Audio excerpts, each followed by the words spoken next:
Exact value அவங்க கேட்கல. அவங்க வந்து அப்ராக்சிமேட்டா ஒரு வேல்யூ தான் கேட்குறாங்க. இப்போ அதனால என்ன பண்ண போறோம்னா, டெசிமல் எல்லாத்தையும் ரவுண்ட் ஆஃப் பண்ணி நம்ம நார்மல் வேல்யூவா ஹோல் நம்பரா எழுத போறோம். ஓகே. இத ரவுண்ட் ஆஃப் பண்ணா என்ன ஆயிடும்? Square root of 2025 plus 256 plus இது என்ன ஆயிடும்? 400 ஆயிடும். தெரியும்ல ரவுண்ட் ஆஃப் உங்களுக்கு. Square root of X is equal to 34 times 40. இப்போ நம்ம எல்லாத்துக்கும் ஃபர்ஸ்ட் ஸ்கொயர் ரூட் கண்டுபிடிச்சிடலாம். ஓகே. இது எண்டிங் வித் என்ன? 5. ஓகே. 5 5 தான் வரும். ரெண்டு நம்பர் ஸ்ப்ளிட் பண்ணிட்டோம்னா 20 இருக்கு. 20 எந்த ரெண்டு நம்பருக்கு இடையில வரும்? 4 4s are 16, 5 5s are 25. 4ல வரும். ஓகே. ஸோ 4 into 5 பண்றப்போ 20. அப்போ நம்ம இதை தான் சூஸ் பண்ணிக்குவோம். 4 தான் சூஸ் பண்ணிக்குவோம். 45 into last number 6 ending with 6னா ரெண்டு ஆப்ஷன்ஸ் இருக்கு.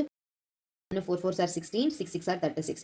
அடுத்து 2 இருக்கு. ஸோ 1 தான். 1 into 2 is 2. அப்போ இதுவும் ஈக்குவலா இருக்கு. அப்போ நம்ம எந்த நம்பர் தான் சூஸ் பண்ணிக்கணும்? பெரிய நம்பர் தான் சூஸ் பண்ணிக்கணும். That is 16.